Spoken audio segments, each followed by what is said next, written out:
ವಿಶ್ವಾಸಿಗಳಿಗೆ ಪಾಪ ಕ್ಷಮೆಯನ್ನು ಶಾಂತಿಯನ್ನು ಅನುಗ್ರಹಿಸಿ ಅವರು ತಮ್ಮ ಎಲ್ಲಾ ಪಾಪಗಳಿಂದ ಶುದ್ಧೀಕರಣವನ್ನು ಹೊಂದಿ ಶಾಂತಚಿತ್ತರಾಗಿ ನಿನ್ನನ್ನು ಸೇವಿಸುವಂತೆ ದಯಪಾಲಿಸಬೇಕೆಂದು ನಮ್ಮ ಕರ್ತನಾದ ಯೇಸು ಕ್ರಿಸ್ತನ ಮುಖಾಂತರ ನಿನ್ನನ್ನು ಬೇಡಿಕೊಳ್ಳುತ್ತೇವೆ.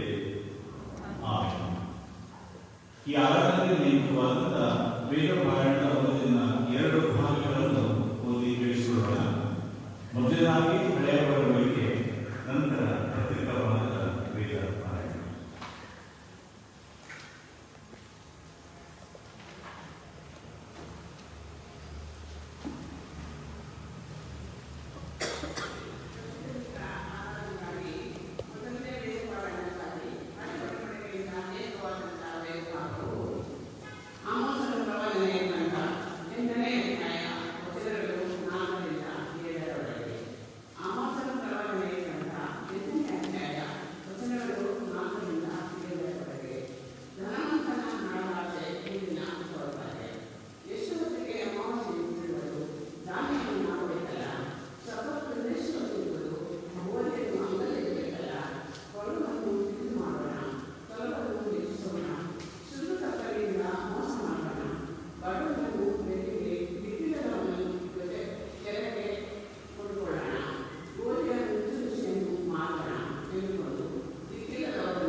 ಸಂಗೀತಗಳಲ್ಲಿ 134ನೇ ಸಂಗೀತ ಮಾಡಿಕೊಳ್ಳೋಣ. ಸಂಗೀತಗಳಲ್ಲಿ 134ನೇ ಸಂಗೀತ. ಬಾರದಲ್ಲಿ ದೇವರ ಆತ್ಮ ನಿನ್ನ ಕಾಂತಿ ತೋರಿಸು.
ತಂದೆಯಾದಂಥ ದೇವರೇ, ನೀನು ಮಾತನಾಡುವಂಥ ದೇವರದಕ್ಕಾಗಿ ಸ್ತೋತ್ರ ಸಲ್ಲಿಸ್ತೇವೆ. ಸಭೆಯಾಗಿ ಸ್ವಾಮಿ ನಿನ್ನ ಸ್ವರ ಕೇಳಿಸಿಕೊಳ್ಳಲು ಸಿದ್ಧರಾಗಿದ್ದೇವೆ. ನಮ್ಮೆಲ್ಲರೊಟ್ಟಿಗೆ ಸ್ವಾಮಿ ನೀನು ಮಾತನಾಡು. ಪರಿಶುದ್ಧಾತ್ಮನ ಸಹಾಯ ನಮಗೆ ದಯಪಾಲಿಸಿ ಸ್ವಾಮಿ ಲಕ್ಷ್ಯವಿಟ್ಟು ನಿನ್ನ ವಾಕ್ಯಗಳನ್ನು ಕೇಳಿಸಿಕೊಳ್ಳುವಂತೆ ಸಹಾಯ ಮಾಡುವುದು ಮಾತ್ರವಲ್ಲದೆ ವಾಕ್ಯಗಳನ್ನು ಅರ್ಥ ಮಾಡಿಕೊಳ್ಳುವಂತೆ ಸ್ವಾಮಿ ಕೃಪೆ ಕೊಡು. ಹೀಗೆ ಸ್ವಾಮಿ ಕರ್ತನೆ, ನೀನು ಮಾತನಾಡಿ ಮಹಿಮೆ ಹೊಂದಿಕೊಳ್ಳಬೇಕೆಂಬುದಾಗಿ ಯೇಸುವಿನ ಹೆಸರಿನಲ್ಲಿ ಸ್ತೋತ್ರಿಸಿ ಈ ಪ್ರಾರ್ಥನೆ ಕೇಳಿದ್ದೇವೆ ನಮ್ಮ ತಂದೆಯೇ, ಆಮೆನ್. ದೇವರ ಪರಿಶುದ್ಧ ನಾಮಕ್ಕೆ ನಾನು ಸ್ತೋತ್ರ ಸಲ್ಲಿಸ್ತೇನೆ. ಹಾಗೆ ಒಂದು ಅವಕಾಶ ಕೊಟ್ಟಂತ ಪ್ರಿಯ ಅಮ್ಮನವರಂತ ಧನ ಶೈಲಶ್ರೀ ಅವರಿಗೂ, ಸಭಾಪಾಲನಾ ಸಮಿತಿಯ ಸದಸ್ಯರಿಗೆ ಹಾಗೂ ಸಭೆಯವರಾದಂಥ ನಿಮ್ಮೆಲ್ಲರಿಗೂ ನಾನು ರಕ್ಷಕನಾದ ಯೇಸುವಿನ ಹೆಸರಿನಲ್ಲಿ ಪ್ರೀತಿಯಿಂದ ವಂದಿಸುವನಾಗಿದ್ದೇನೆ. ಮಾತ್ರವಲ್ಲದೆ ನಾನು ಅಲ್ಸೂರಿನಲ್ಲಿರುವಂಥ ವೆಸ್ಲಿಯನ್ ಸೆಂಟಿನರಿ ಕನ್ನಡ ದೇವಾಲಯದ ಸದಸ್ಯನಾಗಿರುವುದರಿಂದ ನಮ್ಮ ಸಭೆಯ ಪರವಾಗಿಯೂ ಸಹ ನಿಮಗೆ ನಾನು ಶುಭಾಶಯಗಳನ್ನು ತಿಳಿಸುವನಾಗಿದ್ದೇನೆ.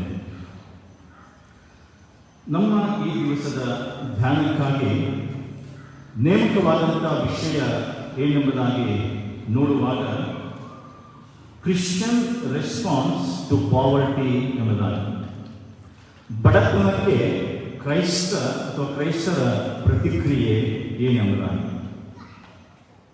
ಕ್ರಿಶ್ಚಿಯನ್ ರೆಸ್ಪಾನ್ಸ್ ಟು ಪಾವರ್ಟಿ, ಬಡತನಕ್ಕೆ ಕ್ರೈಸ್ತರ ಒಂದು ಪ್ರತಿಕ್ರಿಯೆ. ನಾವು ಓದಿದಂಥ 3 ವೇದ ಭಾಗಗಳನ್ನು ನೀವು ಲಕ್ಷ್ಯಕ್ಕೆ ಕೇಳಿಸಿಕೊಂಡಿದ್ದೀರಿ ಎಂಬುದಾಗಿ ನಂಬ್ತೇನೆ. ಅಲ್ಲಿ ಇದೇ ಒಂದು ವಿಷಯವನ್ನು ನಾವು ನೋಡುವವರು ಆಗಿದ್ದೇವೆ. ಮೊದಲನೇದಾಗಿ ಆಮೋಸನ ಪ್ರವಾದನೆ ಗ್ರಂಥ ನಾವು ಓದಿ ಕೇಳಿಸಿಕೊಂಡೆವು. 8ನೇ ಅಧ್ಯಾಯದ 4ರಿಂದ 7 ವಚನಗಳು. ಬಹಳ ಕ್ಲುಪ್ತವಾಗಿ ಆಮೋಸನ ಪ್ರವಾದನೆ ಗ್ರಂಥದ ಒಂದು ಸ್ವಲ್ಪ ಚಿಕ್ಕ ಸಾರಾಂಶ ನಿಮಗೆ ಹೇಳಲಿಕ್ಕೆ ನಾನು ಇಷ್ಟಪಡ್ತೇನೆ. ಆಮೋಸನ ನೋಡುವಾಗ ಸತ್ಯವೇದದಲ್ಲಿರುವಂತಹ 12 ಚಿಕ್ಕ ಪ್ರವಾದಿಗಳಲ್ಲಿ ಆಮೋಸನು ಒಬ್ಬನಾಗಿದ್ದಾನೆ ಎಂಬುದಾಗಿ. ಅಷ್ಟು ಮಾತ್ರವಲ್ಲದೆ ನಾವು ವಾಕ್ಯದ ಆಮೋಸನ ಪ್ರವಾದಿಯನ್ನು ನೋಡುತ್ತೇವೆ. ಆತನೊಬ್ಬ ಬಹಳ ಸಾಧಾರಣವಾದಂಥ ವ್ಯವಸಾಯ ಮಾಡುವಂಥವನು ಮತ್ತು ಕುರಿ ಕಾಯುವಂಥ ಒಬ್ಬ ಮನುಷ್ಯನು ಆಮೋಸನು ಆಗಿದ್ದಾನೆ ಎಂಬುದಾಗಿ. ಮತ್ತು ಈ ಆಮೋಸ ಪುಸ್ತಕದ ನೀವು ವಾಕ್ಯ ಓದುತ್ತಾ ಬರುವಾಗ ಅದರ ಮುಖ್ಯ ಒಂದು ವಿಷಯ ಅಥವಾ ಪ್ರಸ್ತಾಪ ಏನೆಂಬುದಾಗಿ ನೋಡುವಾಗ ಜಸ್ಟಿಸ್ ಎಂಬುದಂದರೆ ನ್ಯಾಯ ಎಂಬುದಾಗಿ ನಾವು ಆಮೋಸ ಪ್ರವಾದನೆ ಗ್ರಂಥದ ಮುಖ್ಯ ವಿಷಯ ಎಂಬುದಾಗಿ ನಾವು ಅದನ್ನು ನೋಡ್ತೇವೆ. ಇಂಥ ವ್ಯವಸಾಯ ಮಾಡುವಂಥ ಮತ್ತು ಕುರಿ ಕಾಯುವಂಥ ಆಮೋಸನ ನೋಡುವಾಗ ಆಮೋಸ ಪ್ರವಾದನೆ ಗ್ರಂಥ 7ನೇ ಅಧ್ಯಾಯದ 14ನೇ ವಾಕ್ಯಕ್ಕೆ ನಾವು ಬರುವಾಗ ನೋಡ್ತೇವೆ, ಯೆಹೋವ ದೇವರು ಆತನನ್ನು ಪ್ರವಾದಿಯನ್ನಾಗಿ ನೇಮಕ ಮಾಡ್ತಾನೆ ಎಂಬುದಾಗಿ. ಯೆಹೋವ ದೇವರು ಆಮೋಸನನ್ನು ಪ್ರವಾದಿಯನ್ನಾಗಿ ನೇಮಕ ಮಾಡಿದಾಗ ಆಗಿನ ಕಾಲದ ಆ ಒಂದು ಊರಿನ ಜನರ ಸ್ಥಿತಿ ಹೇಗಿತ್ತೆಂಬುದಾಗಿ ನಾವು ನೋಡುವುದಾದರೆ ವಾಕ್ಯ ಓದುತ್ತಾ ಬರುವಾಗ ನಾವು ಅನೇಕ ವಿಷಯಗಳನ್ನು ನೋಡ್ತಾ ಇದ್ದೇವೆ. ಅಂದರೆ ಅಲ್ಲಿದ್ದಂಥ ಸ್ಥಿತಿ ಹೇಗೆಂಬುದಾಗಿ ನೋಡುವಾಗ ಬಡವರು ಸಂಪೂರ್ಣವಾದ ರೀತಿಯಲ್ಲಿ ಅವರು ಶೋಷಣೆಗೆ ಒಳಗಾಗಿದ್ದರೆಂಬುದಾಗಿ, ಆಪರೇಷನ್ ಆಫ್ ಪೋರ್ ಎಂಬುದಾಗಿ ನೋಡುತ್ತೇವೆ. ಆಮೇಲೆ ಡಿಸ್ಆನೆಸ್ಟ್ ಬಿಸ್ನೆಸ್ ಎಂಬುದಾಗಿ, ವ್ಯವಹಾರದಲ್ಲಿ ನೋಡುವಾಗ ಅಪ್ರಾಮಾಣಿಕ ಅಂದರೆ ಎಲ್ಲ ರೀತಿಯ ಅನ್ಯಾಯದಿಂದ ಅದು ತುಂಬಿ ಹೋಗಿತ್ತು ಎಂಬುದಾಗಿ. ಮತ್ತು ಅಲ್ಲಿನ ಕೋರ್ಟ್ ನ್ಯಾಯಾಲಯದಲ್ಲಿ ನೋಡುವಾಗ ಲಂಚ ಕೊಡುವಂಥ ಒಂದು ಅಭ್ಯಾಸ ಸಂಬಂಧಿತ ಎಂಬುದಾಗಿ ನೋಡ್ತೇವೆ. ಅಷ್ಟು ಮಾತ್ರವಲ್ಲದೆ ಹಣ ಕೊಟ್ಟುಕೊಂಡು ಜನರು ಸ್ಥಾನಮಾನಗಳನ್ನಾಗಿಯೂ ಸಹ ಅವರು ಹೊಂದಿಕೊಳ್ಳುತ್ತಾ ಇದ್ದರು ಎಂಬುದಾಗಿ. ಅಂದರೆ ಅಷ್ಟು ಒಂದು ಭಯಂಕರವಾದ ಅನ್ಯಾಯಗಳಿಂದ ಕೂಡಿದಂಥ ಆ ಒಂದು ಸಮಯದಲ್ಲಿ ನೋಡ್ತೇವೆ, ಯೆಹೋವ ದೇವರು ಆಮೋಸನನ್ನು ಆತನು ಪ್ರವಾದಿಯನ್ನಾಗಿ ನೇಮಕ ಮಾಡ್ತಾನೆ ಎಂಬುದಾಗಿ. ಆ ಜನರು ಸಹ ಹೇಗಿದ್ರು ಎಂಬುದಾಗಿ ನಾವು ನೋಡ್ತಾ ಹೋದರೆ ಈ ಆಮೋಸ ಪ್ರವಾದನೆ ಗ್ರಂಥದ ಕೆಲವು ವಾಕ್ಯ ಓದುವಾಗ 3ನೇ ಅಧ್ಯಾಯದ 10ನೇ ವಾಕ್ಯದಲ್ಲಿ ನಾನು ಹೇಳ್ತೇನೆ, ವಾಕ್ಯಕ್ಕೆ ನೋಡಿದ್ರೆ ಸಮಯ ಆಗ್ತದೆ. ಅಲ್ಲಿ ನೋಡುವಾಗ ಆ ಜನರು ನೋಡ್ತೇವೆ ನ್ಯಾಯವಾಗಿ ನಡೆಯಲು ಅರಿಯರು ಎಂಬುದಾಗಿ. ಅಂದ್ರೆ ನ್ಯಾಯವಾಗಿ ನಡೆಯುವುದನ್ನು ಅರಿಯದೇ ಇರುವಂತಹ ಜನರು ಅಲ್ಲಿಯ ಜನರಾಗಿದ್ದಾರೆ ಎಂಬುದಾಗಿ. ಮತ್ತು 5ನೇ ಅಧ್ಯಾಯದ 7ನೇ ವಾಕ್ಯ ಹೀಗೆ ನೋಡ್ತೇವೆ ಅಂದ್ರೆ ಆ ಜನರು ನ್ಯಾಯವನ್ನು ಕಹಿ ಮಾಡುವವರಾಗಿ ಇದ್ದರು ಎಂಬುದಾಗಿ ಅಲ್ಲಿ ಆಮೋಸನು ತಿಳಿಸುವುದನ್ನು ನಾವು ನೋಡ್ತೇವೆ. ಅದೇ 5ನೇ ಅಧ್ಯಾಯದ 12ನೇ ವಾಕ್ಯಕ್ಕೆ ಬರುವಾಗ ಆ ಜನರು ಹೇಗಿದ್ದರೆಂದರೆ ದರಿದ್ರರ ನ್ಯಾಯವನ್ನು ಅವರು ಏನ್ ಮಾಡ್ತಾ ಇದ್ರು, ತಪ್ಪಿಸ್ತಾ ಇದ್ದಾರೆ ಎಂಬುದಾಗಿ. ದರಿದ್ರರ ನ್ಯಾಯವನ್ನು ತಪ್ಪಿಸುವವರೇ ಎಂಬುದಾಗಿ ಆ ಜನರ ವಿಷಯದಲ್ಲಿ ಆಮೋಸನು ನೋಡ್ತೇವೆ. ಧೈರ್ಯವಾಗಿ ಪ್ರವಾದಿಯಾಗಿ ನೇಮಿಸಲ್ಪಟ್ಟ ಮೇಲೆ ಆತನು ಹೇಳ್ತಾನೆ ಎಂಬುದಾಗಿ. ಈ ಒಂದು ಸ್ಥಿತಿಯಲ್ಲಿ ಇರುವಾಗ ಯೆಹೋವ ದೇವರು ಆಮೋಸನನ್ನು ಪ್ರವಾದಿಯನ್ನಾಗಿ ಮಾಡಿದ ಮೇಲೆ ಆಮೋಸನ ಜನರಿಗೆ ಹೇಳುವಂತಹ ಮಾತೇನೆಂಬುದಾಗಿ ನೋಡುವುದಾದರೆ ನಾವು ಅದನ್ನು 5ನೇ ಅಧ್ಯಾಯದ 15ನೇ ವಾಕ್ಯದಲ್ಲಿ ಹೀಗೆ ನೋಡ್ತೇವೆ ಅಂದರೆ, ನಿಮ್ಮ ಚಾವಡಿಯಲ್ಲಿ ನ್ಯಾಯ ಸ್ಥಾಪಿಸಿದೆ ಎಂಬುದಾಗಿ. ಅಂದ್ರೆ ನೀವಿರುವಂತಹ ಸ್ಥಳಗಳಲ್ಲಿ ನ್ಯಾಯವನ್ನು ನೀವು ಮಾಡಿ ಸ್ಥಾಪಿಸಿ ಅಥವಾ ನ್ಯಾಯವನ್ನು ಅನುಸರಿಸಿ ನೀವು ಜೀವನ ಮಾಡಿರುವುದಾಗಿ ಆಮೋಸನ ಆ ಜನರಿಗೆ ಹೇಳಲಿಕ್ಕೆ ಆತನು ಪ್ರಾರಂಭಿಸ್ತಾನೆ. ಮತ್ತು ಅದೇ ಆಮೋಸ 5ನೇ ಅಧ್ಯಾಯ 24ನೇ ವಾಕ್ಯಕ್ಕೆ ಬರುವಾಗ ಆತನು ಹೇಳುವಂಥ ಮಾತೇನೆಂಬುದಾಗಿ ನೋಡುವುದಾದರೆ, ನ್ಯಾಯವು ಹೊಳೆಯ ಹಾಗೆ ನಿಮ್ಮ ಮಧ್ಯದಲ್ಲಿ ಹರಿಯಲಿ ಎಂಬುದಾಗಿ. ನ್ಯಾಯವು ಹೊಳೆಯ ಹಾಗೆ ಹರಿಯಲಿ ಎಂಬುದಾಗಿ ಅಲ್ಲಿ ಆಮೋಸನು ಹೇಳುವುದನ್ನು ನಾವು ನೋಡ್ತೇವೆ. ನಾವು ಧ್ಯಾನ ಮಾಡ್ತಿರುವ ವಿಷಯ ನೋಡುವಾಗ ಬಡತನಕ್ಕೆ ಕ್ರೈಸ್ತರ ಒಂದು ಪ್ರತಿಕ್ರಿಯೆ ಎಂಬುದಾಗಿ. ಅಂದ್ರೆ ನೋಡುವ ಮೊದಲೇದಾಗಿ ನಾವು ನೋಡುವಾಗ ಅಂದ್ರೆ ಕ್ರೈಸ್ತರಾದಂತಹ ನಾವುಗಳು ನೋಡುವಾಗ ಆ ಬಡವರ ವಿಷಯದಲ್ಲಿ ನಮ್ಮ ಪ್ರತಿಕ್ರಿಯೆ ಏನಾಗಿರಬೇಕೆಂಬುದಾಗಿ ನೋಡುವಾಗ ನಾವು ಯಾವಾಗಲೂ ಅವರನ್ನು ನ್ಯಾಯವಾಗಿ ನೋಡುವವರು ಆಗಿರಬೇಕು ಎಂಬುದಾಗಿ. ಅಂತಹ ವಿಷಯದಲ್ಲಿ ನಾವು ನ್ಯಾಯ ತಪ್ಪಿಸುವವರು ಆಗಿರದೆ ನ್ಯಾಯವಾದ ರೀತಿಯಲ್ಲಿ ಅವರನ್ನು ನಾವು ನೋಡಿಕೊಳ್ಳುವ ಒಂದು ಸ್ವಭಾವವುಳ್ಳವರಾಗಿರಬೇಕೆಂಬುದಾಗಿ ಅಲ್ಲಿ ನಾವು ನೋಡುವವರಾಗಿದ್ದೇವೆ. ನಾವು ವೇದ ಪಾರಾಯಣಕ್ಕೆ ಓದಿದಂಥ ಆಮೋಸ ಪ್ರವಾದನೆ ಗ್ರಂಥ 8ನೇ ಅಧ್ಯಾಯದ 4ರಿಂದ 7 ವಾಕ್ಯಗಳನ್ನು ನಾವು ನೋಡುವುದಾದರೆ ಅದರ ತಲೆಬರ ಹೀಗೆ ನೋಡ್ತೀವಲ್ವಾ, ಏನಂತಂದ್ರೆ ಧನವಂತರ ಹಣದಾಶೆ ಎಂಬುದಾಗಿ. ಐಶ್ವರ್ಯವನ್ನು ನೋಡುವಾಗ ಅವರು ಯಾವಾಗಲೂ ಹಣದಾಶೆ ಉಳ್ಳವರಾಗಿ ಇರ್ತಾರೆ ಎಂಬುದಾಗಿ. 4ನೇ ವಾಕ್ಯಕ್ಕೆ ನಾವು ಬರುವಾಗ ಅಲ್ಲಿ ನೋಡ್ತೇವೆ, ಕೊನೆ ಭಾಗಕ್ಕೆ ಬರುವಾಗ ಅವರು ಯೋಚನೆ ಮಾಡ್ತಾರೆ ಅಂದ್ರೆ ಸುಳ್ಳು ತಕ್ಕಡಿಯಿಂದ ಮೋಸ ಮಾಡೋಣ ಎಂಬುದಾಗಿ ಐಶ್ವರ್ಯವಂತರು ಹೇಳುವುದನ್ನು ನಾವಲ್ಲಿ ನೋಡ್ತೇವೆ. ವ್ಯಾಪಾರ ಮಾಡುವಾಗ ಸುಳ್ಳು ತಕ್ಕಡಿಯಿಂದ ನಾವು ಉಪಯೋಗಿಸಿಕೊಂಡು ಏನ್ ಮಾಡೋಣ, ಜನರಿಗೆ ಮೋಸ ಮಾಡೋಣ ಎಂಬುದಾಗಿ ಆ ಐಶ್ವರ್ಯವಂತರು ಮಾತಾಡಿಕೊಡ್ತಾರೆ ಎಂಬುದಾಗಿ ನೋಡ್ತೇವೆ. 5ನೇ ವಾಕ್ಯಕ್ಕೆ ಬರುವಾಗ ಏನ್ ಮಾಡ್ತೇವೆ ಅಂದ್ರೆ, ಬಡವನನ್ನು ಬೆಳ್ಳಿಗೆ ದಿಕ್ಕಿಲ್ಲದವನನ್ನು ಜೊತೆ ಕೆರಕ್ಕೆ ಕೊಂಡುಕೊಳ್ಳೋಣ ಎಂಬುದಾಗಿ. ಅಂದ್ರೆ ಐಶ್ವರ್ಯವಂತರಾದವರು ಬಡವರ ವಿಷಯದಲ್ಲಿ ಅವರ ಬಗ್ಗೆ ಇದ್ದಂಥ ಒಂದು ಅಭಿಪ್ರಾಯ ನೋಡ್ರಿ ಎಂಬುದಾಗಿ. ಮೊದಲಾಗಿ ಅವರಿಗೆ ಮೋಸ ಮಾಡೋಣ ಅಷ್ಟು ಮಾತ್ರ ವಲ್ಲದೆ ನೋಡ್ತೇವೆ, ಬೆಳ್ಳಿಗೆ ನಾವು ಅವರನ್ನು ಏನ್ ಮಾಡಿಕೊಳ್ಳೋಣ, ಕೊಂಡುಕೊಳ್ಳೋಣ. ಜೊತೆ ಕೆರಕ್ಕೆ ಅಂದ್ರೆ 1 ಪೇರ್ ಆಫ್ ಸ್ಲಿಪ್ಪರ್ಸ್ ಎಂಬುದಾಗಿ. ಅಂಥವರಿಗೆ ಅಂದ್ರೆ ಒಂದು ಜೊತೆ ಕೆಳಗಡೆಗೆ ನಾವು ಆ ದಿಕ್ಕಿಲ್ಲದವರನ್ನು ಏನ್ ಮಾಡಿಕೊಳ್ಳೋಣ, ಕೊಂಡುಕೊಳ್ಳೋಣ ಎಂಬುದಾಗಿ. ಅಂದ್ರೆ ಎಷ್ಟು ಕೀಳವಾದ ರೀತಿಯಲ್ಲಿ ನೋಡುತ್ತೇವೆ ಐಶ್ವರ್ಯವಂತರು ಆ ಬಡ ಜನರನ್ನು ನೋಡಿಕೊಳ್ಳುತ್ತಾ ಇದ್ದರು, ಯಾವ ದೃಷ್ಟಿಯಿಂದ ಅವರನ್ನು ನೋಡ್ತಾ ಇದ್ದರು ಎಂಬುದಾಗಿ ಅಲ್ಲಿ ನಾವು ನೋಡುವವರು ಆಗಿದ್ದೇವೆ. ಹಾಗೆ ನಾವು 6ನೇ ವಾಕ್ಯಕ್ಕೆ ಬರುವಾಗ ಅಲ್ಲಿ ನೋಡ್ತೇವೆ ಐಶ್ವರ್ಯವಂತರ ಬಗ್ಗೆ, ಅವರ ಬಡವರ ಬಗ್ಗೆ ಇರುವಂತಹ ಅಭಿಪ್ರಾಯ, ದಿಕ್ಕಿಲ್ಲದವರನ್ನು ತುಳಿದು ಬಿಡುವವರೇ, ದೇಶದ ದರಿದ್ರರನ್ನು ನಿರ್ಮೂಲ ಮಾಡುವವರೇ ಕೇಳಿರಿ ಎಂಬುದಾಗಿ. ದಿಕ್ಕಿಲ್ಲದವರನ್ನು ಅವರು ತುಳಿಯುವಂತವರಾಗಿದ್ದರು ಮತ್ತು ದರಿದ್ರರನ್ನು ನೋಡುವಾಗ ಅವರು ನಿರ್ಮೂಲ ಮಾಡುವಂಥವರು ಆಗಿದ್ದರು ಎಂಬುದಾಗಿ. ಹೌದು ಪ್ರಿಯರೇ, ಕ್ರೈಸ್ತರಾದಂತಹ ನಾವುಗಳು ಬಡವರ ಬಗ್ಗೆ ಅಥವಾ ಬಡವರ ಬಗ್ಗೆ ತೋರಿಸುವವರಾಗಿರಬೇಕೆಂಬುದಾಗಿ ಈ ಆಮೋಸ ಪ್ರವಾದನೆಯ ಗ್ರಂಥದಲ್ಲಿ ಬಹಳ ಸ್ಪಷ್ಟವಾಗಿ ನಾವು ತಿಳಿದುಕೊಳ್ಳಬಹುದು ಆಗಿದ್ದೇವೆ. ಐಶ್ವರ್ಯವಂತರ ಅನಿಶ್ವರವಾದಷ್ಟು ಕೀಳವಾಗಿ ಆ ಬಡತನದಲ್ಲಿದ್ದ ಜನರನ್ನು ಅವರು ನೋಡುವವರು ಆಗಿದ್ದರೆಂಬುದಾಗಿ ಅದಕ್ಕೆ ಆಧಾರವಾಗಿ ಯಾಕೋಬನ ಬರೆದ ಪತ್ರಿಕೆ 5ನೇ ಅಧ್ಯಾಯದ 4ನೇ ವಾಕ್ಯವನ್ನು ನಾವು ನೋಡ್ತೇವೆ ಎಂದರೆ, ನೀವು ಬಡವರ ಕೂಲಿಯನ್ನು ಕೊಡದೆ ಇನ್ನೂ ಏನು ಮಾಡಿದ್ದೀರಿ, ನಿಮ್ಮ ಮನೆಯಲ್ಲಿ ಏನು ಮಾಡಿದ್ದೀರಿ, ಇಟ್ಟುಕೊಂಡಿದ್ದೀರಿ ಎಂಬುದಾಗಿ.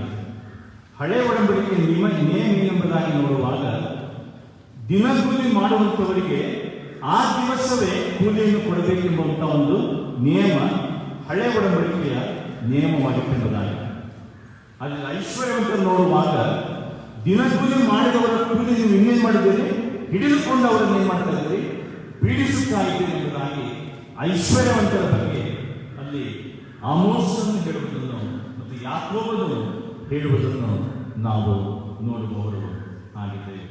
ಆದರೆ ಬೇರೆ ಕ್ರೈಸ್ತರಾದಂಥ ನಾವುಗಳು ಈ ಬಡವರ ಬಗ್ಗೆ ಯಾವ ಪ್ರತಿಕ್ರಿಯೆಯುಳ್ಳವರಾಗಿರಬೇಕೆಂಬುದಾಗಿ ಮೀಕನು ತನ್ನ ಪ್ರವಾದಿ ಪುಸ್ತಕದಲ್ಲಿ ತನ್ನ ಪುಸ್ತಕ ಬಹಳ ಸ್ಪಷ್ಟವಾಗಿ ಹೇಳುವುದನ್ನು ನಾವು ನೋಡ್ತೇವೆ. ಮೀಕನ ಪ್ರವಾದನೆ ಗ್ರಂಥ 6ನೇ ಅಧ್ಯಾಯದ 8ನೇ ವಾಕ್ಯಕ್ಕೆ ಬರುವಾಗ ಅಲ್ಲಿ ನಾವು ಹೀಗೆ ನೋಡ್ತೇವೆ, ಮನುಷ್ಯನೇ ಒಳ್ಳೆಯದು ಇಂಥದೇ ಎಂದು ಯೆಹೋವನು ನಿನಗೆ ತೋರಿಸಿದ್ದಾನಷ್ಟೇ.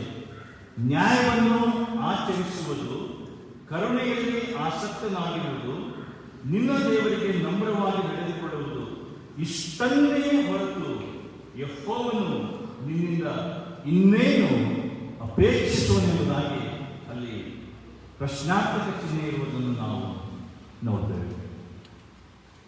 ಅಂದರೆ ದೇವರು ನಮ್ಮಿಂದ ಅಪೇಕ್ಷೆ ಮಾಡುವಂಥದ್ದು ನೋಡುವಾಗ ನಾವು ನ್ಯಾಯವನ್ನು ಆಚರಿಸುವವರು ಆಗಿರಬೇಕು, ಕರುಣೆಯಲ್ಲಿ ನಾವು ಆಸಕ್ತಿಯುಳ್ಳವರಾಗಿರಬೇಕು ಎಂಬುದಾಗಿ, ಮತ್ತು ದೇವರಿಗೆ ನಮ್ರವಾಗಿ ನಾವು ನಡೆದುಕೊಳ್ಳುವವರಾಗಿರಬೇಕು. ಆದರೆ ನ್ಯಾಯವನ್ನು ಆಚರಿಸುವವರು ನಾವು ಆಗಿರಬೇಕೆಂಬುದಾಗಿ ನಮ್ಮ ದೇವರು ನೋಡುವಾಗ ಆತನು ಅಪೇಕ್ಷೆ ಪಡುವಂತವನಾಗಿದ್ದಾನೆ. ಹೀಗಾಗಿ ಕ್ರೈಸ್ತರಾದಂತಹ ನಾವುಗಳು ಅಂದರೆ ಅನೇಕ ಐಶ್ವರ್ಯವಂತರಾಗಿರಬಹುದು, ಅನೇಕ ಸ್ಥಾನಮಾನಗಳು ನಮಗಿರಬಹುದು, ಆದರೆ ದೇವರು ನಮ್ಮಿಂದ ಅಪೇಕ್ಷೆ ಪಡುವುದು ಅಥವಾ ಬಡವರ ವಿಷಯದಲ್ಲಿ ನಾವು ಯಾವ ಪ್ರತಿಕ್ರಿಯೆಯುಳ್ಳವರಾಗಿರಬೇಕೆಂಬುದಾಗಿ ನೋಡುವಾಗ ಅವರ ಬಗ್ಗೆ ನಾವು ನೋಡ್ತೇವೆ, ನ್ಯಾಯವನ್ನು ಆಚರಿಸುವವರು ಆಗಿರಬೇಕು, ಅವರ ವಿಷಯದಲ್ಲಿ ನಾವು ಕರುಣೆಯುಳ್ಳವರಾಗಿರಬೇಕೆಂಬುದಾಗಿ ತಂದೆಯಾದಂಥ ದೇವರು ನಮ್ಮಿಂದ ಆತನು ಅಪೇಕ್ಷೆ ಪಡುವಂಥವನು ಆಗಿದ್ದಾನೆ. ಅದಕ್ಕೆ ಆಧಾರವಾಗಿ ನಾವು ಜ್ಞಾನೋಕ್ತಿಗಳು 21:3ನೇ ವಾಕ್ಯದಲ್ಲಿ ಸಹ ಅದೇ ವಿಷಯದ ಬಗ್ಗೆ ನಾವು ನೋಡುವುದಾಗಿದೆ. ಜ್ಞಾನೋಕ್ತಿಗಳು Proverbs 21:3 verse ಅಲ್ಲಿ ಹೀಗೆ ನೋಡ್ತೇವೆ ಅಂದರೆ, ಯಜ್ಞಕ್ಕಿಂತಲೂ ನೀತಿ ನ್ಯಾಯಗಳು ಯೆಹೋವನಿಗೆ ಇಷ್ಟ ಎಂಬ. ಯಜ್ಞಕ್ಕಿಂತಲೂ ನೀತಿ ನ್ಯಾಯಗಳು ಯೆಹೋವನಿಗೆ ಇಷ್ಟ ಎಂಬುದಾಗಿ ಸೊಲೊಮೋನನು ಹೇಳುವುದನ್ನು ನಾವು ನೋಡ್ತೇವೆ.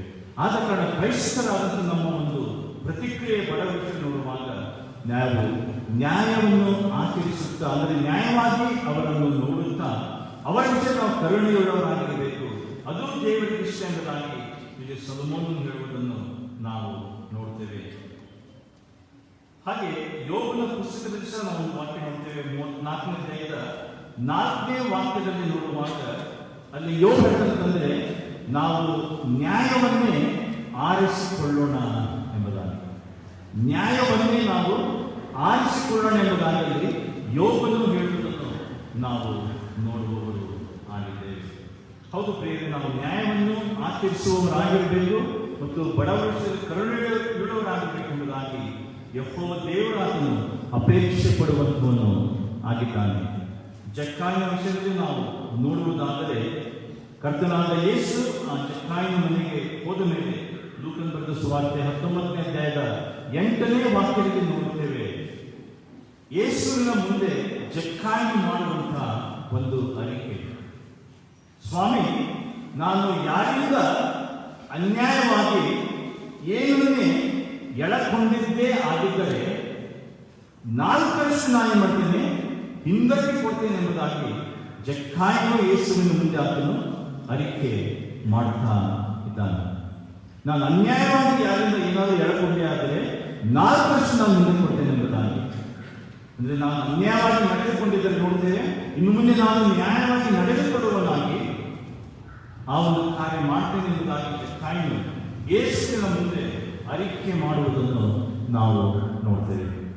ಹೀಗಾಗಿ ಬಡತನಕ್ಕೆ ಅಥವಾ ಬಡತನದ ವಿಷಯದಲ್ಲಿ ಕ್ರೈಸ್ತರಾದ ನಮ್ಮ ಪ್ರತಿಕ್ರಿಯೆ ಮೊದಲಾಗಿ ನೋಡುವಾಗ ನಾವು ಯಾವಾಗಲೂ ನ್ಯಾಯವುಳ್ಳವರಾಗಿ ನಡೆಯುವವರು ಆಗಿರಬೇಕು. ಮತ್ತು ಆ ಬಡವರನ್ನು ನಾವು ನ್ಯಾಯವಾಗಿ ಮತ್ತು ಕರುಣೆಯುಳ್ಳವರಾಗಿ ಅವರನ್ನು ದೃಷ್ಟಿಸುವವರಾಗಬೇಕೆಂಬುದಾಗಿ ಮೊದಲನೇದಾಗಿ ಆಮೋಸ ಪ್ರವಾದನೆ ಗ್ರಂಥದ ಮೂಲಕ ತಿಳುಕೊಳ್ಳುವವರಾಗಿದ್ದೇವೆ. ಎರಡನೇದಾಗಿ ನಾವು ಓದಿದಂಥ ಪತ್ರಿಕಾ ಭಾಗಕ್ಕೆ ಬರುವುದಾದರೆ ಅಲ್ಲಿ ಸಹ ಇನ್ನೊಂದು ವಿಷಯ ನಾವು ನೋಡುವವರು ಆಗಿದ್ದೇವೆ. ಯಾಕೋಬನು ಬರೆದ ಪತ್ರಿಕೆ 2ನೇ ಅಧ್ಯಾಯದ ಪ್ರಾರಂಭದ 7 ವಾಕ್ಯಗಳನ್ನು ನಾವು ಓದಿ ಕೇಳಿಸಿಕೊಂಡಿದ್ದೇವೆ. ಎರಡನೇದಾಗಿ ನೋಡುವಾಗ ಕ್ರೈಸ್ತರಾದಂತಹ ನಾವುಗಳು ಬಡವರ ವಿಷಯದಲ್ಲಿ ನೋಡುತ್ತೇವೆ, ಯಾವಾಗಲೂ ಪಕ್ಷಪಾತ ಮಾಡುವವರು ಆಗಿರಬಾರದೆಂಬುದಾಗಿ, ಭೇದ ಭಾವ ಮಾಡುವವರು ಆಗಿರಬಾರದೆಂಬುದಾಗಿ ಯಾಕೋಬನು ನಮಗೆ ಬಹಳ ಸ್ಪಷ್ಟವಾಗಿ ತಿಳಿಸುವುದನ್ನು ನಾವು ನೋಡ್ತೇವೆ. ಹೌದಲ್ಲ? ನಾವು ಸಾಮಾನ್ಯವಾಗಿ ನೋಡುವಾಗ ನಮ್ಮಲ್ಲಿ ಇರುವಂತಹ ಒಂದು ಸ್ವಭಾವ ಅಂದ್ರೆ ದೊಡ್ಡ ಸ್ಥಾನದಲ್ಲಿರುವವರಾಗಲಿ ಅಥವಾ ಐಶ್ವರ್ಯವಂತರಾಗಲಿ ಅಥವಾ ಒಳ್ಳೆ ಸ್ಥಾನದಲ್ಲಿರುವವರು ಒಳ್ಳೆ ಬಟ್ಟೆಗಳನ್ನು ಹಾಕಿಕೊಂಡು ಬರುವಾಗ ನೋಡ್ತೇವೆ, ನಾವು ಅವರನ್ನು ಒಂದು ರೀತಿಯಾಗಿ ಸನ್ಮಾನಿಸಿ ಅವರಿಗೆ ನಾವು ಮಾಡ್ತೇವೆ, ಆಸನ ಕೊಡ್ತೇವೆ ಎಂಬುದಾಗಿ. ಆದರೆ ಬಡವರು ಮತ್ತು ಒಂದು ಕೆಳಗಿನ ಸ್ಥಾನದಲ್ಲಿರುವಂತಹ ವ್ಯಕ್ತಿಗಳು ಬರುವಾಗ ನೋಡ್ತೇವೆ, ಅವರನ್ನು ನೋಡುವಂತಹ ಒಂದು ದೃಷ್ಟಿ, ಅವರನ್ನು ಸ್ವೀಕಾರ ಮಾಡುವಂತಹ ಒಂದು ದೃಷ್ಟಿ ನೋಡುವಾಗ ಅದು ಬೇರೆಯೇ ಆಗಿರುತ್ತದೆ ಎಂಬುದಾಗಿ. ಅದನ್ನೇ ಯಾಕೋಬನು ತನ್ನ ಪತ್ರಿಕೆ ತಿಳಿಸ್ತಾನೆ. 2ನೇ ಅಧ್ಯಾಯದ 2ನೇ ವಾಕ್ಯ ನಾವು ಹೀಗೆ ನೋಡ್ತೇವೆ ಅಂತಂದ್ರೆ, ನೀವು ಪಕ್ಷಪಾತಿಗಳಾಗಿರಬಾರದು ಎಂಬುದಾಗಿ, ಪಕ್ಷಪಾತವನ್ನು ಕುರಿತದೆಂಬುದಾಗಿ ನೋಡ್ತೇವೆ. ನೀವು ಪಕ್ಷಪಾತಿಗಳು ಆಗಿರಬಾರದು ಎಂಬುದಾಗಿ ಅಲ್ಲಿ ಯಾಕೋಬನು ತಿಳಿಸುವುದನ್ನು ನಾವು ನೋಡ್ತೇವೆ. ಇಲ್ಲಿ ಸಹ ಐಶ್ವರ್ಯವಂತರ ಬಗ್ಗೆ ಯಾಕೋಬನು ಹೇಳುವಂತ ಮಾತು, ಯಾಕೋಬನು ಬರೆದ ಪತ್ರಿಕೆ 2ನೇ ಅಧ್ಯಾಯದ 6ನೇ ವಾಕ್ಯ ಬರುವಾಗ ಏನು ಅಂತಂದರೆ, ಬಡವರನ್ನು ನೀವಾದರೂ ಬಡವರನ್ನು ಅವಮಾನಪಡಿಸಿದ್ದೀರಿ ಎಂಬುದಾಗಿ. ನೀವಾದ್ರೂ ಐಶ್ವರ್ಯವಂತರು ಬಂದಂದ್ರೆ ಬಡವರನ್ನು ಏನ್ ಮಾಡಿದ್ದೀರಿ, ಅವಮಾನಪಡಿಸಿದ್ದೀರಿ ಎಂಬುದಾಗಿ ಇಲ್ಲಿ ಯಾಕೋಬನು ಹೇಳುವಂತವರಾಗಿದ್ದಾನೆ. ಅಂದ್ರೆ ನಾವು ಆ ಬಡವರ ವಿಷಯದಲ್ಲಿ ಪಕ್ಷಪಾತ ಮಾಡುವಾಗ, ಭೇದ ಭಾವವನ್ನು ಅವರ ವಿಷಯದಲ್ಲಿ ತೋರಿಸುವಾಗ ನೋಡುತ್ತೇವೆ, ನಾವು ಅವರನ್ನು ಅವಮಾನಪಡಿಸುವವರಾಗಿ ದೇವರ ದೃಷ್ಟಿಯಲ್ಲಿ ನಾವು ಕಾಣಿಸಿಕೊಳ್ಳುವವರು ಆಗಿದ್ದೇವೆ ಎಂಬುದಾಗಿ. ಆದ ಕಾರಣ ಎರಡನೇದಾಗಿ ನೋಡುವಾಗ ನಾವು ಕ್ರೈಸ್ತರಾದವರು ಬಡವರ ವಿಷಯದಲ್ಲಿ ತೋರುವಂತಹ ಪ್ರತಿಕ್ರಿಯೆ, ಪಕ್ಷಪಾತ ನಾವು ಮಾಡದೆ ಅವರನ್ನೂ ಸಹ ನೋಡ್ತೇವೆ, ಸಮನಾಗಿ ನಾವು ದೃಷ್ಟಿಸುವವರು ಆಗಿರಬೇಕು ಎಂಬುದಾಗಿ. ಯಾಕಂದ್ರೆ ನಮ್ಮ ದೇವರು ನೋಡುವಾಗ ಅದೊಂದು ಪ್ರೀತಿ ಸ್ವರೂಪನಾದಂಥ ದೇವರು ಎಂಬುದಾಗಿ ನೋಡುತ್ತೇವೆ. ಎಲ್ಲರನ್ನು ನೋಡುವಾಗ ಅದನ್ನು ಸಮನಾಗಿ ನೋಡುವಂಥ ದೇವರು. ಈಗ ನಾವು ದೇವರ ಸನ್ನಿಧಿಗೆ ಬರುವಾಗ ನೋಡುತ್ತೇವೆ, ಅಲ್ಲಿ ಯಾವುದೇ ರೀತಿಯ ಭೇದ ಭಾವ ಎಂಬುದಾಗಿ ನಾವು ದೇವರ ವಾಕ್ಯದಲ್ಲಿ ಸ್ಪಷ್ಟವಾಗಿ ನೋಡುತ್ತೇವೆ. ದೇವರು ಎಲ್ಲರೂ ಸಮಾನರೇ ಎಂಬುದಾಗಿ ನೋಡುತ್ತೇವೆ. ಆದ ಕಾರಣ ನಾವು ಬಡವರ ವಿಷಯ ನೋಡುವಾಗ ಕ್ರೈಸ್ತರಾದಂಥವರು ಪಕ್ಷಪಾತ ಮಾಡದೆ, ಭೇದ ಭಾವ ಮಾಡದೆ ಅವರನ್ನು ಸಮನಾಗಿ ಕಾಣುವಂಥವರಾಗಿರಬೇಕು, ಸಮನಾಗಿ ಗೌರವಿಸುವಂಥವರಾಗಿರಬೇಕು, ಸಮಾನವಾಗಿ ಅವರನ್ನು ಪ್ರೀತಿ ಮಾಡುವಂಥವರಾಗಿರಬೇಕು ಎಂಬುದಾಗಿ ದೇವರ ವಾಕ್ಯದ ನಮಗೆ ತಿಳಿಸುವಂಥದ್ದು ಆಗಿದೆ ಎಂಬುದಾಗಿ. ಹೀಗಾಗಿ ಎರಡನೇ ಪ್ರತಿಕ್ರಿಯೆ ನೋಡುವಾಗ ನಾವು ಪಕ್ಷಪಾತ ಮಾಡುವವರು ಆಗಿರಬಾರದು ಎಂಬುದಾಗಿ. ಇನ್ನು ಮೂರನೇದಾಗಿ ನಾವು ಸ್ವಾರ್ಥ ಭಾಗಕ್ಕೆ ಓದಿದಂಥ ಆ ಒಂದು ಭಾಗಕ್ಕೆ ಬರುವುದಾದರೆ ಬಹಳ ವಿಶೇಷವಾದ ಸಂಗತಿಯನ್ನು ನಾವಲ್ಲಿ ನೋಡುವವರಾಗಿದ್ದೇವೆ. ಶ್ರೀ ಲೂಕನು ಬರೆದ ಸುವಾರ್ತೆ 16ನೇ ಅಧ್ಯಾಯದ 19ರಿಂದ 31 ವಾಕ್ಯಗಳನ್ನು ನಾವು ಓದಿ ಕೇಳಿಸಿಕೊಂಡಿದ್ದೇವೆ. ಈಗ ನಾವು ವಾಕ್ಯ ಕೇಳಿಸಿಕೊಂಡ ಹಾಗೆ ಕ್ರೈಸ್ತರಾದ ನಾವು ಬಡವರ ವಿಷಯದಲ್ಲಿ ನ್ಯಾಯವಾಗಿ ನಡೆದುಕೊಳ್ಳಬೇಕು, ಎರಡನೇದಾಗಿ ಪಕ್ಷಪಾತ ಮಾಡಬಾರದು ಎಂಬುದಾಗಿ. ಒಂದು ವೇಳೆ ಈ ಟೈಮ್ ವಾಕ್ಯ ಕೇಳಿಯೂ ನಮ್ಮಲ್ಲಿ ಬದಲಾವಣೆ ಆಗದೆ ನಾವು ಮತ್ತೆ ಅವರನ್ನು ಅವಮಾನ ಪಡಿಸುವವರಾಗಿ, ಭೇದ ಭಾವ ಮಾಡುವವರಾಗಿ ಅವರ ವಿಷಯವನ್ನು ನಡೆದುಕೊಂಡರೆ ಆಗುವಂಥ ದುಷ್ಪರಿಣಾಮ ಏನೆಂಬುದಾಗಿ ನಾವು ಓದಿದಂಥ ಸುವಾರ್ಥ ಭಾಗದಲ್ಲಿ ಸ್ಪಷ್ಟವಾಗಿ ನಾವಲ್ಲಿ ನೋಡುವಂಥವರು ಆಗಿದ್ದೇವೆ. ಇಲ್ಲಿ ಸಹ ನೋಡ್ತೀವಿ, ಒಬ್ಬ ಐಶ್ವರ್ಯವಂತಿದ್ದಾನೆ, ಒಬ್ಬ ಬಡವನಿದ್ದಾನೆ ಎಂಬುದಾಗಿ. ಐಶ್ವರ್ಯವಂತನ ಜೀವಿತ ಹೇಗಿತ್ತು ಎಂಬುದಾಗಿ ನಾವು ನೋಡುವುದಾದರೆ 19ನೇ ವಾಕ್ಯ ನೋಡುತ್ತೇವೆ. ಐಶ್ವರ್ಯವಂತನ ಒಬ್ಬ ಮನುಷ್ಯನನ್ನು ಅವನು ಸಕಲಾಗಿ ನಯವಾದ ನಾರುಮಡಿ ಮುಂತಾದ ವಸ್ತುಗಳನ್ನು ಧರಿಸಿಕೊಂಡು ಪ್ರತಿ ದಿನವೂ ವೈಭವದೊಡನೆ ಸುಖ ಸಂತೋಷ ಪಡುತ್ತಿದ್ದನೆಂಬುದಾಗಿ. ಪದಗಳನ್ನು ನೀವು ಗಮನಿಸುವುದಾದರೆ ಪ್ರತಿದಿನ ವೈಭವದೊಡನೆ ಸುಖ ಸಂತೋಷಗಳನ್ನು ಆತನೇ ಮಾಡ್ತಾ ಇದ್ದ, ಅನುಭವಿಸುತ್ತಾ ಇದ್ದನು ಎಂಬುದಾಗಿ. ಆದರೆ ನೋಡ್ತೇವೆ 20ನೇ ವಾಕ್ಯ, ಅವನ ಮನೆ ಭಾಗದಲ್ಲಿ ಲಾಜರನು ಒಬ್ಬ ಭಿಕ್ಷುಗಾರನು ಬಿಟ್ಟುಕೊಂಡಿದ್ದನು. ಇವನು ಮೈ ತುಂಬ ಹುಣ್ಣೆದ್ದವನು. ಐಶ್ವರ್ಯವಂತನ ಮೇಜಿನಿಂದ ಬಿದ್ದ ಎಂಜಲನ್ನು ತಿಂದು ಹಸಿವು ತೀರಿಸಿಕೊಳ್ಳಬೇಕೆಂದಿದ್ದನು. ಇಷ್ಟು ಮಾತ್ರವಲ್ಲದೆ ನಾಯಿಗಳು ಸಹ ಬಂದು ಅವನ ಹುಣ್ಣುಗಳನ್ನು ನೆಕ್ಕುವವು ಎಂಬುದು. ಇಬ್ಬರು ವ್ಯಕ್ತಿಗಳು ನೋಡ್ತಿದ್ದೀವಿ, ನಮ್ಮನ್ನು ತಿಳಿಯಲ್ಪಟ್ಟಿದ್ದಾರೆ ಎಂಬುದಾಗಿ. ಇಬ್ಬರು ಜೀವಿತ ಹೇಗೆಂಬುದಾಗಿ ನಾವು ವಾಕ್ಯದಲ್ಲಿ ಓದಿ ಕೇಳಿಸಿ ಕೊಡ್ತೇವೆ. ಆದರೆ ನೋಡುವಾಗ ಒಂದು ದಿವಸ ಬರ್ತದೆ, ಆ ಬಡ ಭಿಕ್ಷಕನು ಆ ರಾಜನ ಮಾಡ್ತಾನೆ, ತೀರಿ ಹೋಗ್ತಾನೆ ಎಂಬುದಾಗಿ. ಆ ವಾಕ್ಯ ನೋಡ್ತಾ ಅದನ್ನು ತೀರಿ ಹೋದಾಗ ದೇವದೂತರು ಬಂದು ಆತನನ್ನು ಎತ್ತಿಕೊಂಡು ಹೋಗಿ ಅಬ್ರಹಾಮನ ಎದುರಿಗೆ ಹೊರಗಿಸ್ತಾರೆ ಎಂಬುದಾಗಿ. ಹಾಗೆ ಐಶ್ವರ್ಯವಂತನೂ ಸಹ ತೀರಿ ಹೋಗ್ತಾನೆ. ಲೋಕದ ಪ್ರಕಾರ ಆತನಿಗೆ ಉತ್ತರ ಕ್ರಿಯೆಗಳು ಮಾಡ್ತಾರೆ. ಆದರೆ ಮುಂದೆ ಇರುವಂತಹ ವಿಷಯ ನೋಡುವಾಗ ಬಹಳ ಗಂಭೀರವಾಗಿದೆ ಎಂಬುದಾಗಿ ನಾವಲ್ಲಿ ನೋಡ್ತೇವೆ. ಅಂದ್ರೆ ತದ್ವಿರುದ್ಧವಾದ ರೀತಿಯಲ್ಲಿ ಇಬ್ಬರು ಅಲ್ಲಿ ಏನ್ ಮಾಡ್ತಾ ಇದ್ದಾರೆ, ಈ ತದ್ವಿರುದ್ಧವಾದಂತಹ ಒಂದು ಸ್ಥಿತಿಯಲ್ಲಿರುವುದನ್ನು ನಾವು ನೋಡ್ತೇವೆ. ದಿನಾಲೂ ವೈಭವದೊಡನೆ ಸುಖ ಸಂತೋಷ ಕೊಡುತ್ತಾ ಇದ್ದಂತಹ ಐಶ್ವರ್ಯವನ್ನು ನೋಡುವಾಗ ನಿತ್ಯ ಯಾತನೆಗೆ ಅದನ್ನು ನೋಡುತ್ತೇವೆ, ಯಾತನೆ ಪಡುತ್ತಾ ಇದ್ದಾನೆ. ದೂರದಿಂದಲೇ ಆತನು ತನ್ನ ಮನೆಯ ಬಾಗಿಲಿಗೆ ಬಿದ್ದುಕೊಂಡಂತಹ ರಾಜರನ್ನು ನೋಡುವಾಗ ಅಲ್ಲಿ ಆತನು ವೈಭವದೊಡನೆ ಅಬ್ರಹಾಮನ ಎದೆಗೆ ಒರಗಿಕೊಂಡಿರುವುದನ್ನು ನೋಡಿದಾಗ ಹೇಗೆ ಆತನಿಗೆ ಆಗಬಹುದು? ಲೋಕದಿಂದ ನೋಡ್ತೇವೆ, ಐಶ್ವರ್ಯವಂತನು ಸಕಲ ವೈಭವದೊಡನೆ ಆತನ ಸುಖ ಸಂತೋಷ ಪ್ರತಿದಿನ ಪಡ್ತಾ ಇದ್ದಾನೆ ಎಂಬುದಾಗಿ. ಈಗ ನೋಡ್ತೇವೆ, ಬಡ ಲಾಜರನ್ನು ಎಂಜಲು ತಿನ್ನುವಂತಹ ವ್ಯಕ್ತಿ, ಮೈಯೆಲ್ಲ ಹುಣ್ಣೆದ್ದಂತಹ ವ್ಯಕ್ತಿ ನೋಡುವಾಗ ಅಬ್ರಹಾಮನ ಎದೆಗೆ ಸಮಾಧಾನವಾಗಿ ಹೊರಗಿಕೊಂಡಿದ್ದಾನೆ. ಆಗ ಐಶ್ವರ್ಯವಂತನ್ನು ನೋಡ್ತೇವೆ, ಅಬ್ರಹಾಮನಿಗೆ ಪ್ರಾರ್ಥನೆ ಮಾಡ್ತಾನೆ. ಅಬ್ರಹಾಮ ಹೇಳ್ತಾನೆ, ನಮಗೂ ನಿಮಗೂ ದೊಡ್ಡದೊಂದು ಡೊಂಗರ ಸ್ಥಾಪಿಸಿದ್ರೆ ನಮ್ಮವರು ನಿಮ್ಮ ಕಡೆ ಬರ್ಲಿಕ್ಕಾಗಲ್ಲ, ನಿಮ್ಮವರು ನಮ್ಮ ಕಡೆ ಬರ್ಲಿಕ್ಕಾಗಲ್ಲ ಎಂಬುದಾಗಿ ಹೇಳ್ತಾನೆ. ನಂತರ ಇನ್ನೊಂದು ಆತನ ಪ್ರಾರ್ಥನೆ ಮಾಡ್ತಾನೆ, ದಯಮಾಡಿ ಲಾಜರನ್ನು ಭೂಲೋಕಕ್ಕೆ ಮತ್ತೆ ನೀವು ಮಾಡಿ ಕಳಿಸೋದು. ನನಗೆ 5 ಮಂದಿ ಅಣ್ಣ ತಮ್ಮಂದಿರಿದ್ದಾರೆ, ಅವರು ಸಹ ಈ ಯಾತನೆ ಸ್ಥಳಕ್ಕೆ ಬಾರದಂತೆ ಲಾಜರನು ತಾನು ಕಂಡದನ್ನು ಹೋಗಿ ಅವರಿಗೆ ಏನು ಮಾಡಲಿ ಹೇಳಲಿ. ಆಗ ಅಬ್ರಹಾಮ ಹೇಳುವ ಮಾತು ಅವರಿಗೆ, ಮೋಶೆಯ ಧರ್ಮಶಾಸ್ತ್ರ ಪ್ರವಾದಿಗಳ ವಾಕ್ಯಗಳೇನಾಗಿದೆ ಕೊಡಲ್ಪಟ್ಟಿದೆ, ಅವುಗಳು ಏನು ಮಾಡಿದವರು ಓದಲಿಲ್ಲ. ಆದರೂ ಈ ಐಶ್ವರ್ಯ ಬರಲಿಲ್ಲ.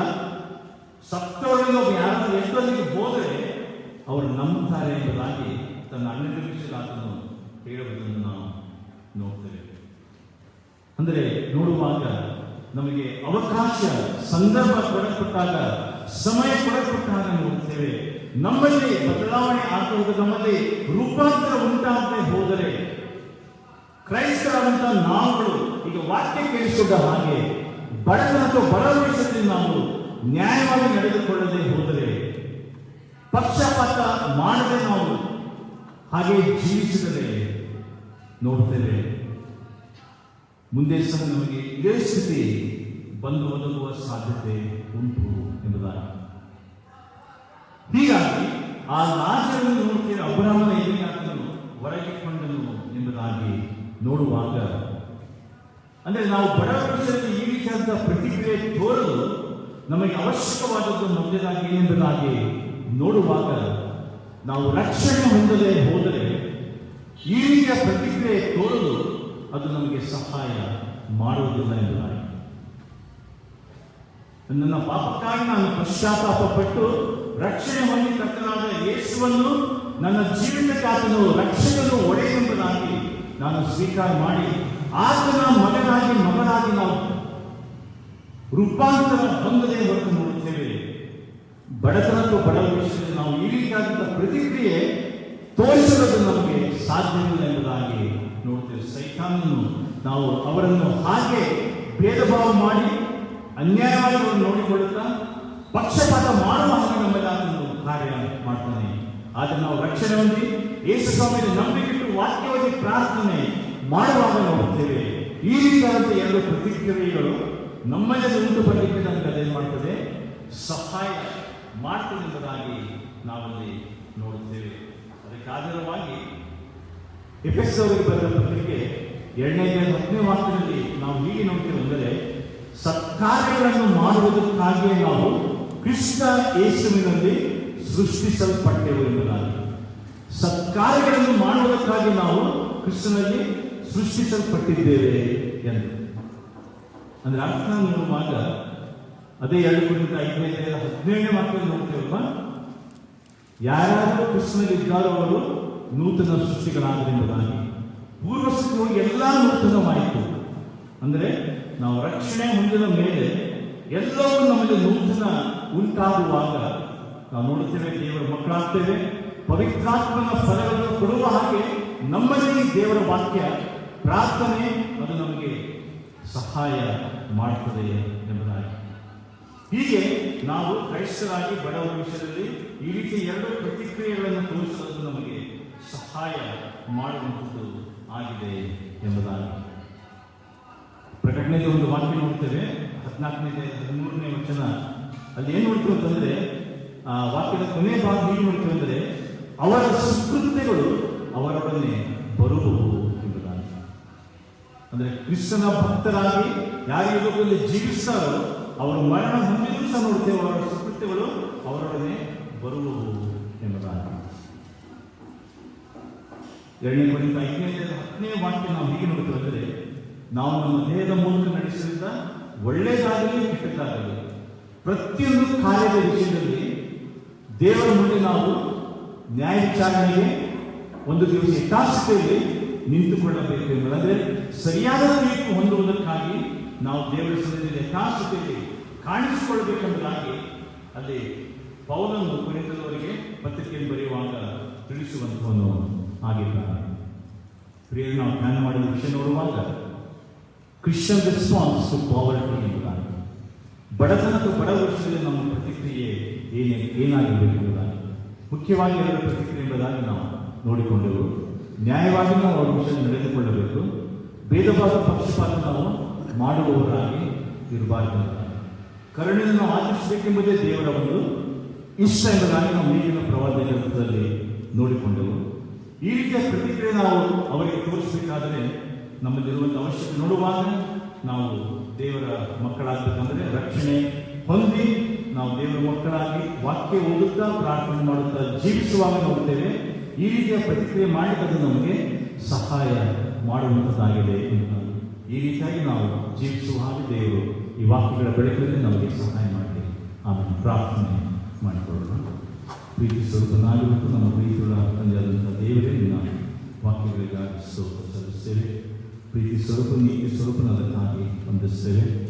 ಸ್ವಾಮಿ ವಾಕ್ಯ ಕೇಳಿಸಿಕೊಂಡ ಹಾಗೆ ನಾವು ವಿಧೇಯರಾಗಿ, ಹೌದು ಸ್ವಾಮಿ, ಲೋಕದಲ್ಲಿರುವ ಬಡವರ ವಿಷಯದಲ್ಲಿ ಕರ್ತನೆ ನ್ಯಾಯವಾಗಿ ನಡೆದುಕೊಳ್ಳುವಂತೆ, ಅವರ ವಿಷಯದಲ್ಲಿ ಪಕ್ಷಪಾತ ಮಾಡದ ಹಾಗೆ ಕರುಣೆ ತೋರಿಸುವರಾಗಿ ನಿನ್ನ ಮಕ್ಕಳಾಗಿ ನಾವು ಜೀವಿಸಿ ನಿನ್ನ ಪ್ರೀತಿನ ಅವರಿಗೆ ಹಂಚಿಕೊಳ್ಳುವ ಹಾಗೆ ಸ್ವಾಮಿ ಸಭೆಯಾಗಿ ನಮಗೆ ಸಹಾಯ ಮಾಡಬೇಕೆಂದು ನಾನು ಯೇಸುವಿನ ಹೆಸರಿನಲ್ಲಿ ಸ್ತೋತ್ರಿಸಿ ಈ ಪ್ರಾರ್ಥನೆ ಕೇಳಿದ್ದೇವೆ ನಮ್ಮ ತಂದೆಯೇ.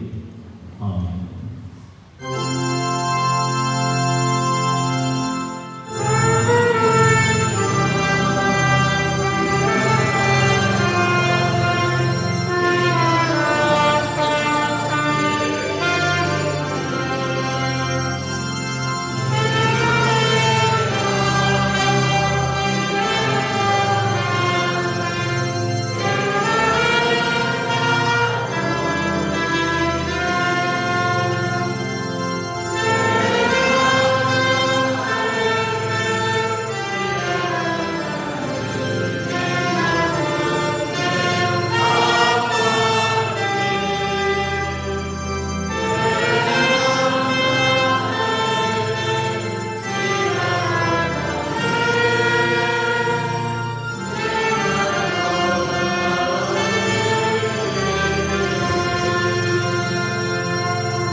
ಈ ವಾರದ ಸಭಾ ಪ್ರಕಟಣೆಗಳನ್ನು ತಿಳಿಸುವುದು.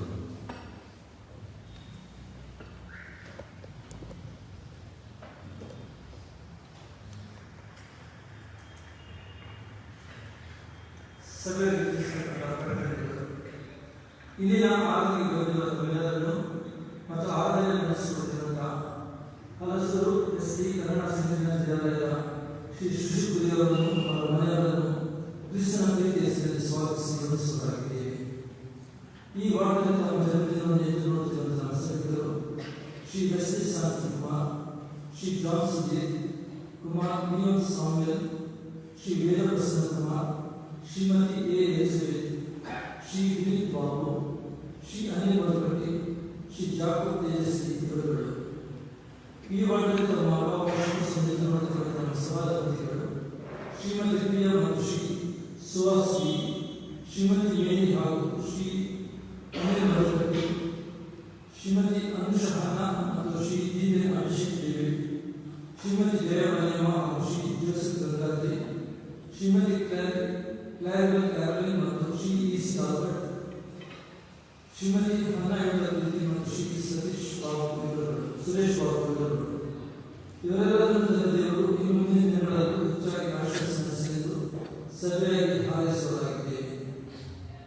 ಕಳೆದ ವಾರದ ಕಾಣಿಕೆಗಳಲ್ಲಿ ಸಭಾವಂತಿಗೆ ಬಂದದ್ದು 5,030 ರೂಪಾಯಿಗಳು, ಕಾಣಿಕೆ ಸೇರಿದ ಬಂದದ್ದು 18,288 ರೂಪಾಯಿಗಳು, ಕೃತಜ್ಞತಾ ಕಾಣಿಕೆಗೆ ಬಂದದ್ದು 54,550 ರೂಪಾಯಿಗಳು, ಜನ್ಮದಿನದ ಕಾಣಿಕೆ 2,600 ರೂಪಾಯಿಗಳು, ವಿವಾಹ ವಾರ್ಷಿಕೋತ್ಸವದ ಕಾಣಿಕೆ 3,100 ರೂಪಾಯಿಗಳು, ಬಾಲಕ ಶಾಲಾ ಮಕ್ಕಳ ಕಾಣಿಕೆ 230, ವಿವಾಹ ಪ್ರಕಟಣೆ ಕಾಣಿಕೆ 1,000 ರೂಪಾಯಿಗಳು, ವಿವಾಹದ ವಿಸ್ತೃತವಾದ ಕಾಣಿಕೆ 2,002 ರೂಪಾಯಿಗಳು, ದಶಮಾಂಶದ ಕಾಣಿಕೆ 7,000 ರೂಪಾಯಿಗಳು, ಸುಗ್ಗಿ ಹಬ್ಬದ ವಿಶೇಷ ಕಾಣಿಕೆಯಾಗಿ ಬಂದದ್ದು 2,500 ರೂಪಾಯಿಗಳು.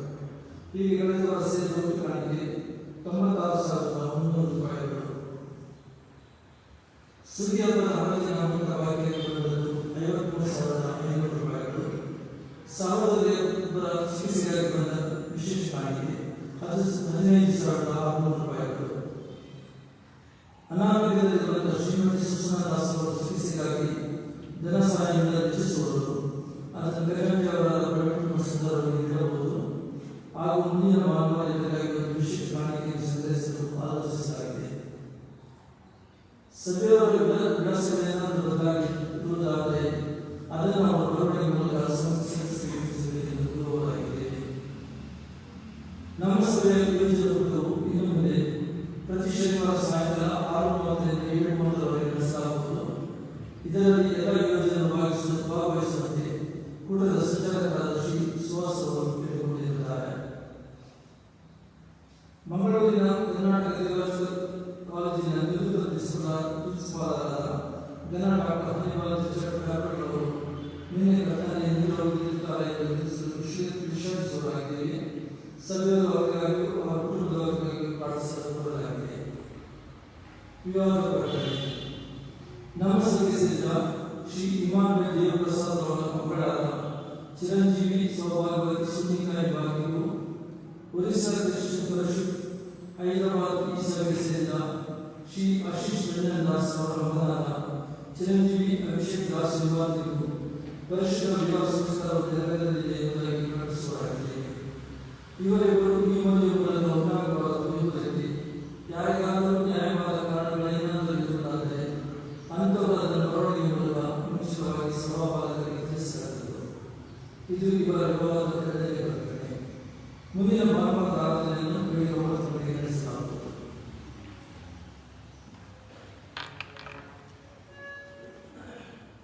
ನಮ್ಮ ಕಾಣಿಕೆಗಳನ್ನು ನಾವು ದೇವರಿಗೆ ಸಮರ್ಪಿಸುವ ಹಾಗೆ ಹಾಡುವಂತಹ ಸಂಕೀರ್ತನೆಗಳು 106ನೇ ಸಂಕೀರ್ತನೆ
ವಿಶೇಷ ಕಾಣಿಕೆಗಳನ್ನು ಸಮರ್ಪಿಸಿರುವವರು. ಕೃತಜ್ಞತಾ ಕಾಣಿಕೆ ಅನಿಲ್ ಕುಮಾರ್ ಮತ್ತು ಕುಟುಂಬ, ಸುಹಾಸ್ ಎಂ, ವಸಂತ್ ಕುಮಾರ್ ಮತ್ತು ವಿನೀತಾ ಮೇಘೆ ಎ. ಇನ್ನೊಂದು ಕುಟುಂಬ ಕೃತಜ್ಞತಾ ಕಾಣಿಕೆ ಕೊಟ್ಟಿರುತ್ತಾರೆ. ಜನ್ಮದಿನದ ಕೃತಜ್ಞತಾ ಕಾಣಿಕೆ ಶ್ರೀ ಮಾರ್ಟಿನ್ ವಿನಾಲ್ಕರ್, ಶ್ರೀಮತಿ ಸ್ಟೆಲ್ಲಾ ವಿನಾಲ್ಕರ್, ಕುಮಾರಿ ದಿಶಾ ಉಮರ್ಸಿ.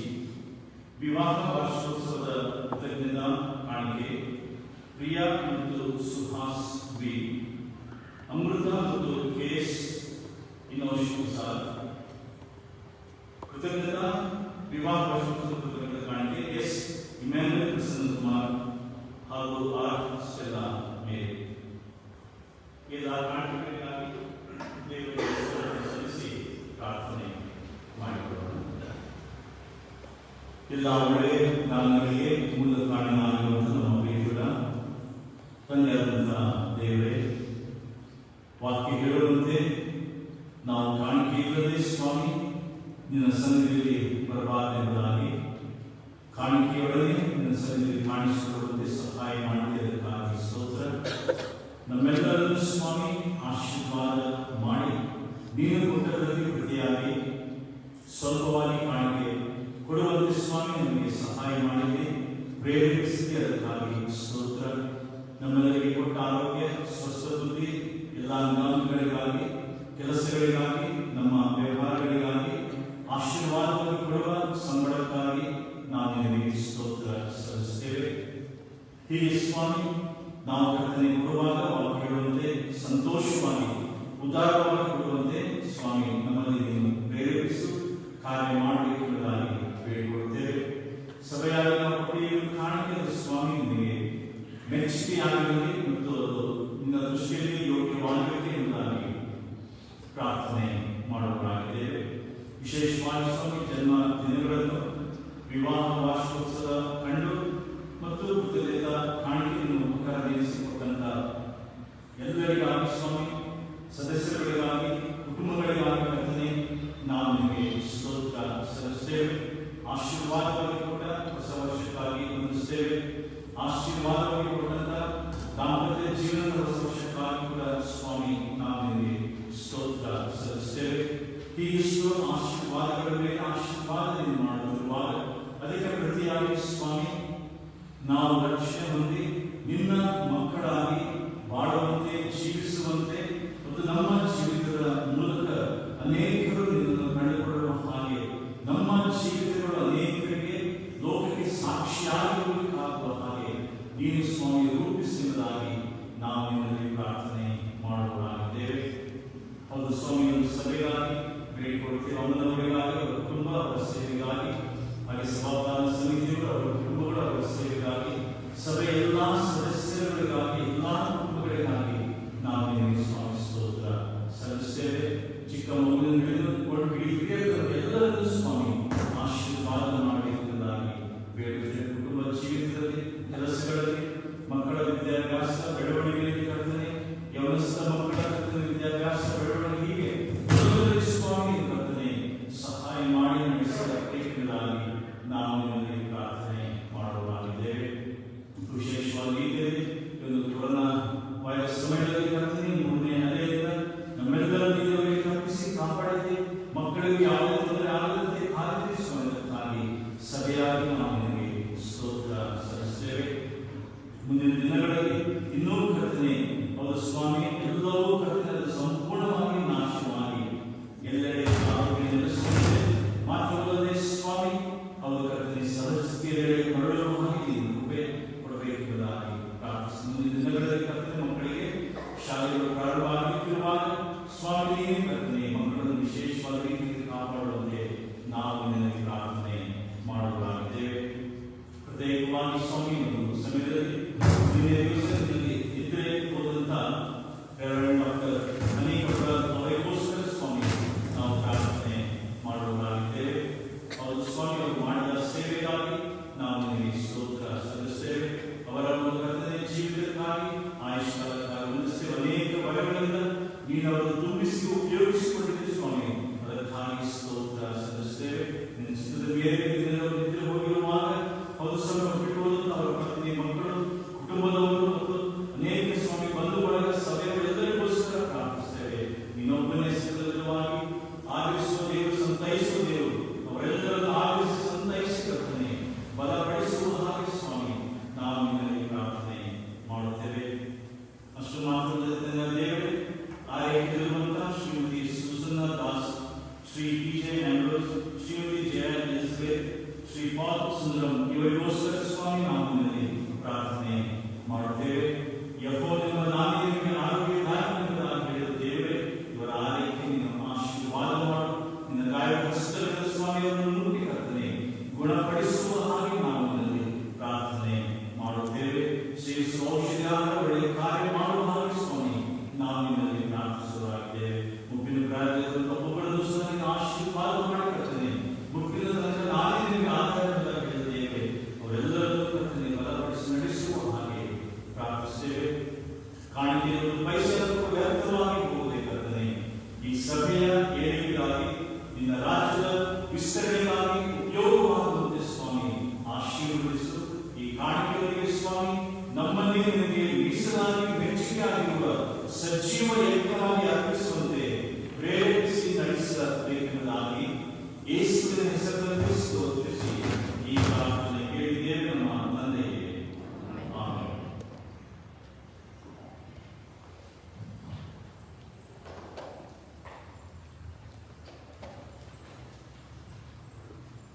ಆರಾಧನೆಯನ್ನು ನಾವು ಮುಂದುವರಿಸುವ ಹಾಗೆ ಹಾಡುವ ಸಂಗೀತಗಳಲ್ಲಿ 301ನೇ ಸಂಗೀತ ಹಾಡಿಕೊಳ್ಳೋಣ.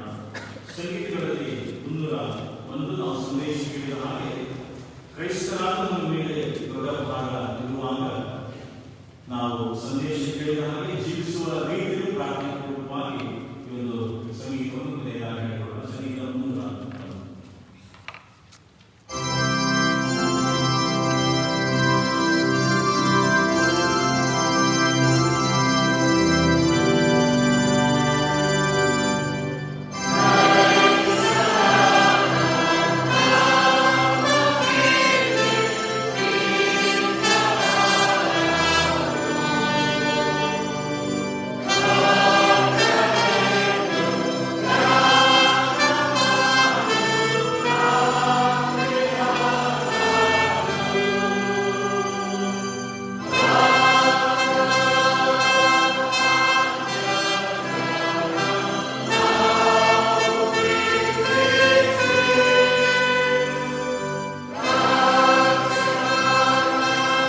ತಂದೆಯಾದ ದೇವರ ಪ್ರೀತಿಯು ಪರಿಶುದ್ಧಾತ್ಮನ ಐಕ್ಯವು ಸದಾಕಾಲ ನಿಮ್ಮೆಲ್ಲರ ಸಂಗಡ